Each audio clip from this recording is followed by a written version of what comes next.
नमस्कार मित्रों, आप सभी का स्वागत है math with GR sir YouTube channel पर। प्रिय मित्रों, आज हम बात करने वाले हैं क्लास 9th का पहला चैप्टर संख्या पद्धति। मित्रों, आज हम संख्या पद्धति के बारे में अध्ययन करेंगे। तो संख्या पद्धति को पढ़ने से पहले हम बात करते हैं इसकी की पॉइंट की। किसकी बात करते हैं? इसकी की पॉइंट की, कि आपको इस संख्या पद्धति के अंदर क्या क्या पढ़ना है। तो सबसे पहले इसका वीडियो रहेगा इंट्रोडक्शन का, हम पढ़ेंगे इसका परिचय, क्लियर।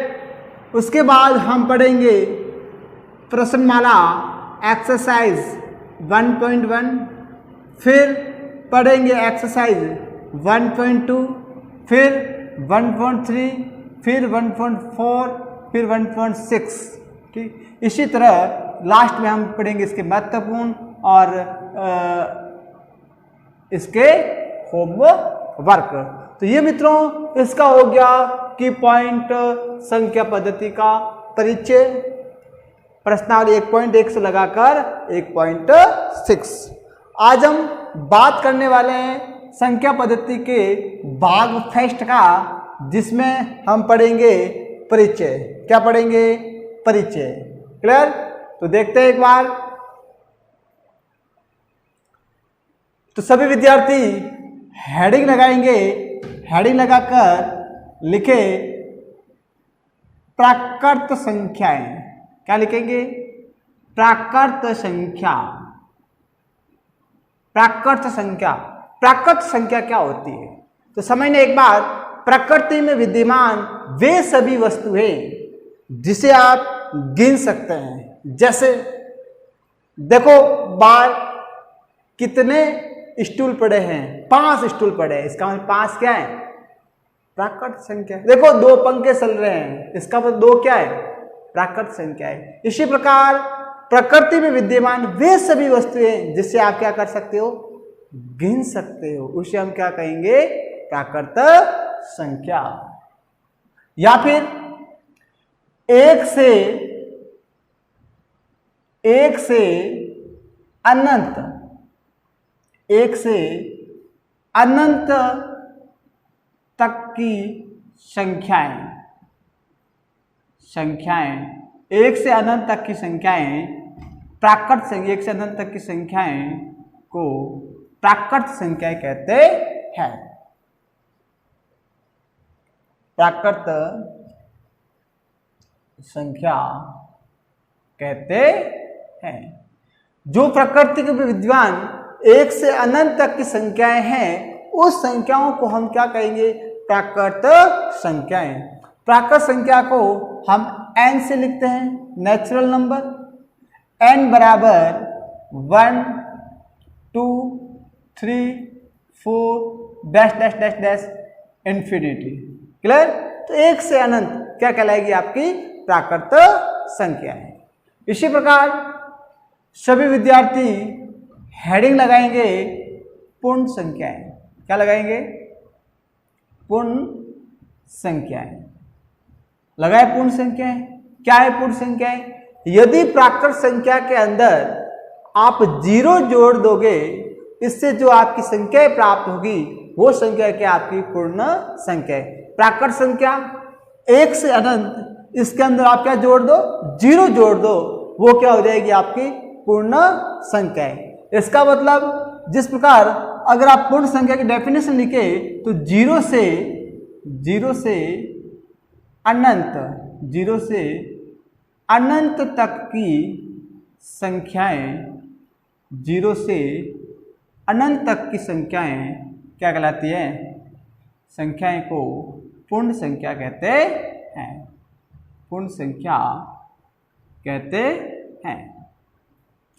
लिखे इसको पूर्ण संख्या में एक बार। पूर्ण संख्या को इंग्लिश में बोलते वोल नंबर, वोल का अगला अक्षर W। इसी कारण पूर्ण संख्या को W से व्यक्त करते हैं। W बराबर 0, 1, 2, 3, 4, डैश डैश इंफिनिटी अनंत। ये हो गया आपका पूर्ण संख्या। क्लियर? कोई प्रॉब्लम? Very good. अब हम बात करेंगे पूर्णांक संख्या की। किसकी बात करेंगे? पूर्णांक संख्या की या फिर पूर्णांक की बात करेंगे। क्या होता है पूर्णांक? ध्यान रखना भी इंपोर्टेंट है पूर्णांक। क्या है पूर्णांक? तो पूर्णांक की अगर डेफिनेशन लिखे तो क्या लिखेंगे? धनात्मक और ऋणात्मक संख्याओं का समूह जिसके साथ क्या हो? जीरो हो, शून्य हो, उसे हम क्या कहेंगे? पूर्णांक संख्या है। तो कैसे लिखेंगे? धनात्मक एवं ऋणात्मक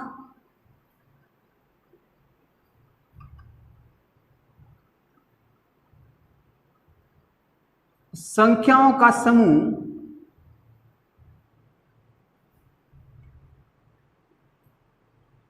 जिसमें शून्य भी हो उसे पूर्णांक कहते हैं। क्या कहते हैं? पूर्णांक कहते हैं। क्लियर? धनात्मक एवं ऋणात्मक संख्याओं का समूह जिसके साथ शून्य भी हो उसे हम क्या कहेंगे? पूर्णांक कहेंगे। क्या कहेंगे? पूर्णांक। और पूर्णांक को हम व्यक्त करते हैं जेड से। किससे व्यक्त करते हैं? जेड से। क्लियर? जेड बराबर धनात्मक, तो ये हो गया आपकी धनात्मक 0 1 2 3 4 dash dash dash dash dash plus infinity, ये हो गया आपकी धनात्मक संख्या। ऋणात्मक संख्या -1 -2 -3 -4 dash dash dash dash dash dash dash dash minus infinity, ये होगी आपकी z बराबर पूर्णांक संख्या है। क्लियर? बताएं यहां तक किसी को कोई प्रॉब्लम? बहुत सिंपल है। प्राकृत संख्या, पूर्ण संख्या और पूर्णांक संख्या। क्लियर? अब सभी विद्यार्थी हेडिंग लगाएंगे भाज्य संख्याएं। क्या लगाएंगे सभी विद्यार्थी? हेडिंग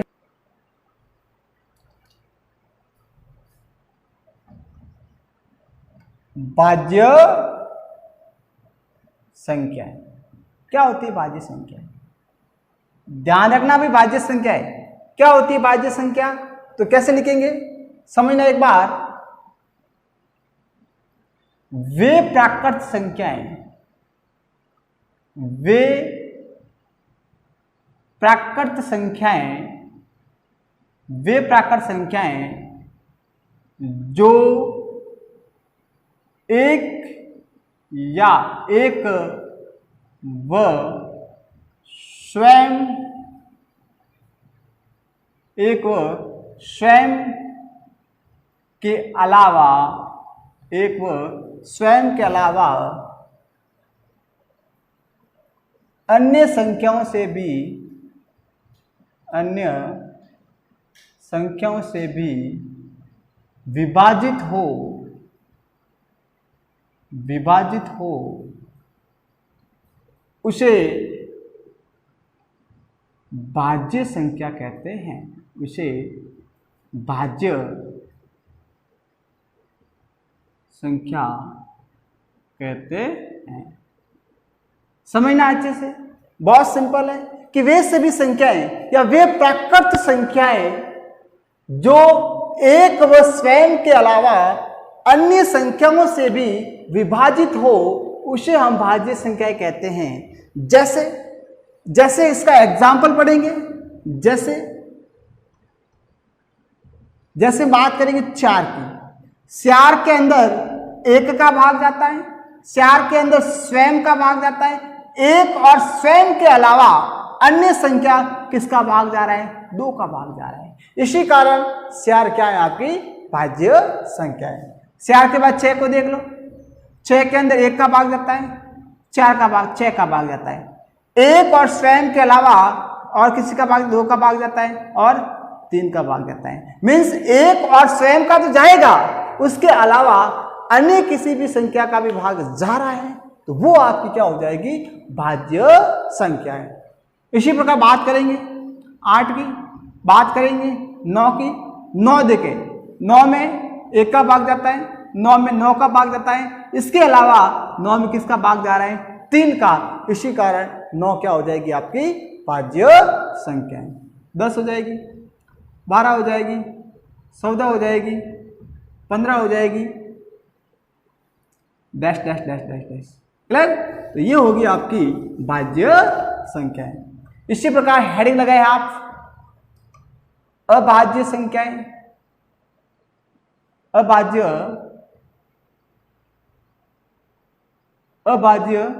संख्याएं तो किसे कहते हैं अभाज्य संख्याएं? पढ़ लो एक बार, लिख लो एक बार। वे प्राकृत संख्याएं जो केवल, ध्यान रखना केवल लिखा मैंने, इसका अर्थ जानना, जो केवल एक व स्वयं से ही विभाजित हो, एक व स्वयं से ही विभाजित हो, एक व स्वयं से ही विभाजित हो, उसे अभाज्य संख्या कहते हैं। उसे अभाज्य संख्या कहते हैं। समझना अच्छे से, बहुत सिंपल है, ठीक है ना, कि वे प्राकृत संख्याएं जो केवल एक व स्वयं से ही विभाजित हो, उसे हम क्या कहेंगे, अभाज्य संख्या। जब इसको एग्जाम्पल से समझेंगे तो बहुत सिंपल हो जाएगा। जैसे 2, देखो 2 के अंदर एक तो 1 का भाग जाता है, एक 2 के अंदर 2 का जाता है। इसका मतलब 1 और 2 के अलावा 2 के अंदर किसी का भी भाग नहीं जाएगा। इसी कारण ये 2 क्या है आपकी अभाज्य संख्या। 2 के बाद 3 देख लो, 3 के बाद 5 देख लो, 5 के बाद 7 देख लो, 7 के बाद 8, 9, 10, 11 देख लो। देखो 11 के अंदर एक तो 11 का भाग जाएगा, एक का भाग जाएगा। बताओ 11 के अंदर 1 और 11 के अलावा किसी और संख्या का भाग जाता है? बिल्कुल नहीं जाता। इसका मतलब 11 क्या हो जाएगी आपकी अभाज्य संख्या। क्या हो जाएगी? 13 हो जाएगी, 14 नहीं, 15 नहीं, 16 नहीं, 17 हो जाएगी, dash dash dash dash dash. ये होगी आपकी भाज्य संख्या, ये होगी आपकी अभाज्य संख्या। क्लियर?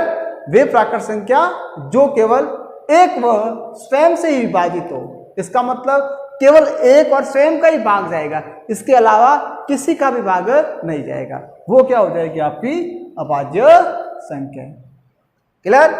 Very good.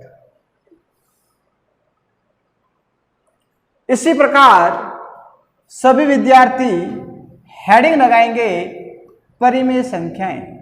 क्या लगाएंगे? परिमेय संख्या। क्या होती है परिमेय संख्या?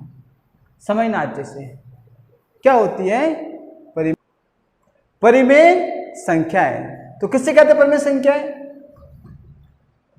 वे संख्याएं, समझना अच्छे से, डेफिनेशन लिखते हैं। वे संख्याएं जिसे P बटा Q के रूप में लिख सकते हैं,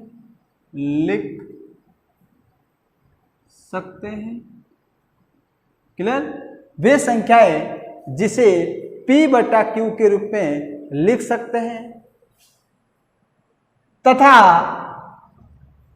Q नॉट इक्वल टू 0, जो आपका Q है वो क्या नहीं होना चाहिए? 0 के बराबर नहीं होना चाहिए।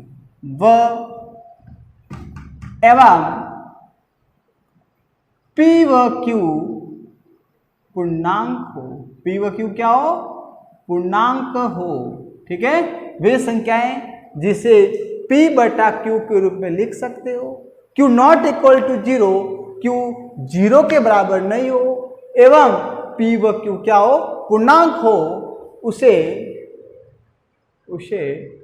परिमेय संख्या कहते हैं। उसे परिमेय संख्या कहते हैं। क्लियर? Very good.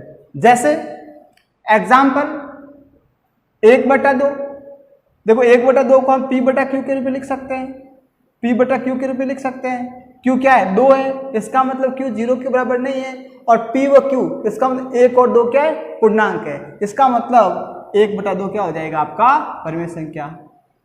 2/5 -2/5 -3/-7 4/-9 5 3 0 आदि।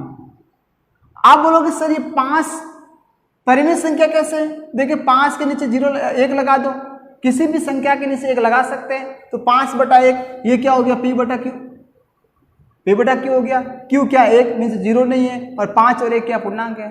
आप बोलोगे सर 0 परिमेय संख्या कैसे है? 0 के नीचे 1 लगा दो, किसी भी संख्या के नीचे हम 1 लगा सकते हैं। 0/1 हो गया, ये 0/1 क्या है? p/q, q बराबर 1 मीन्स q 0 के बराबर नहीं है, और 0 और 1 क्या है? पूर्णांक है। तो ये हो गया आपका परिमेय संख्या।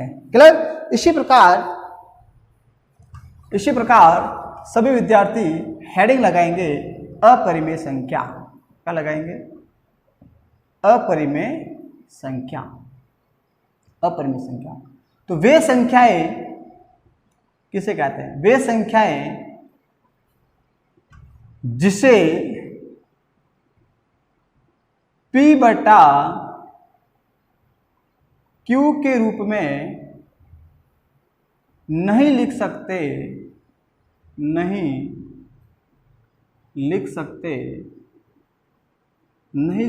हैं, वे संख्याएं जिसे p/q के रूप में नहीं लिख सकते हैं उसे अपरिमेय संख्या कहते हैं। उसे क्या कहेंगे? अपरिमेय संख्या। उसे अपरिमेय संख्या कहते हैं। ध्यान रखना, जिसे हम p/q के रूप में नहीं लिख सकते वो आपकी क्या हो जाएगी? अपरिमेय संख्या।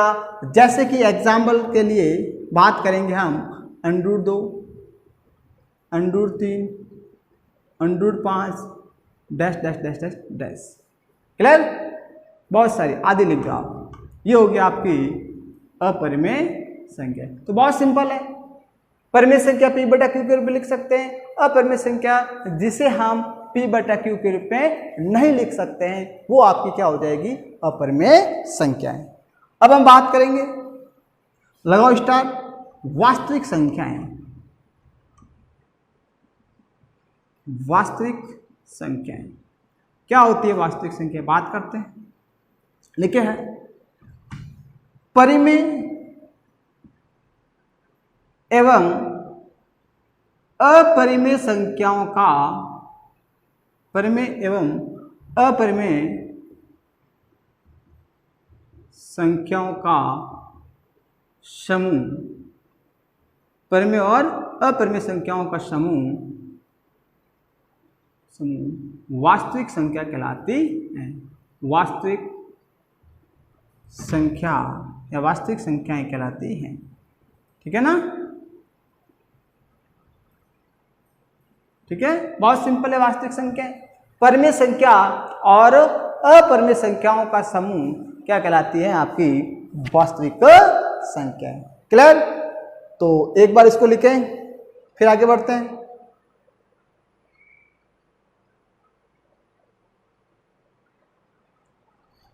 अब हेडिंग लगाएंगे शांत दशमलव प्रसार।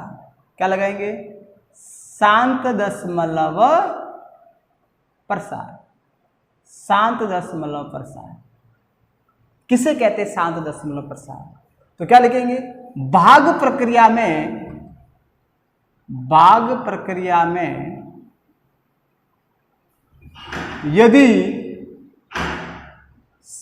यदि भाग प्रक्रिया में यदि शेषफल 0 प्राप्त होता है, 0 प्राप्त होता है, उसे शांत दशमलव प्रसार कहते हैं। शांत दशमलव प्रसार कहते हैं। ध्यान रखना भाई अच्छे से। आपके सामने जैसे कि क्वेश्चन आ गया 1/5 और आपको पूछ ले कि भाई 1/5 का दशमलव प्रसार किस प्रकार का है, शांत है या अशांत है, तो क्या करोगे आप 1 के अंदर 5 का भाग दोगे। 5 का भाग 1 के अंदर 5 का भाग नहीं जाएगा, यहाँ उतार दोगे 0 और यहाँ लग जाएगा पॉइंट, ठीक है ना। 5 दूनी 10 माइनस कर दो 0। इसका मतलब भाग प्रक्रिया के अंदर 1/5 में शेषफल क्या आ रहा है, 0 आ रहा है। इसका मतलब 1/5 का जो आपका दशमलव प्रसार है वो क्या है, शांत है। क्लियर। इसी प्रकार इसका एग्जाम्पल लिख दो, 1/5 बराबर 0.2। Clear, very good. लगा स्टार्ट।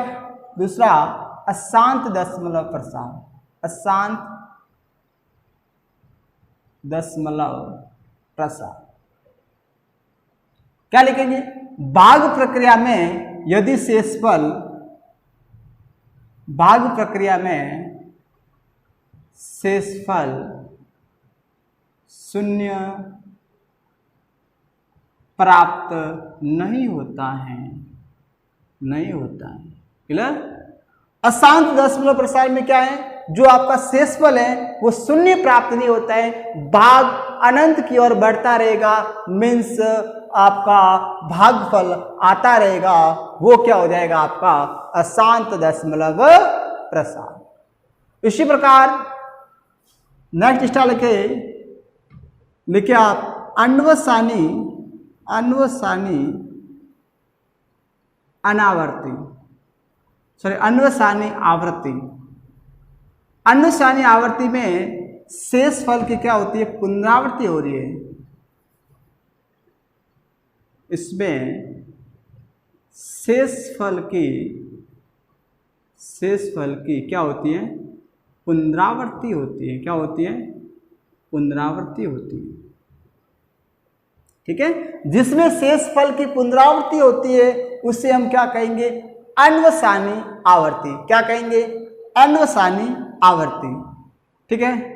एग्जाम्पल के तौर पे लिख सकते हो आप 0.81 81 81 डैश डैश डैश। इससे आप शॉर्ट में लिख सकते हो 0.81 का बार।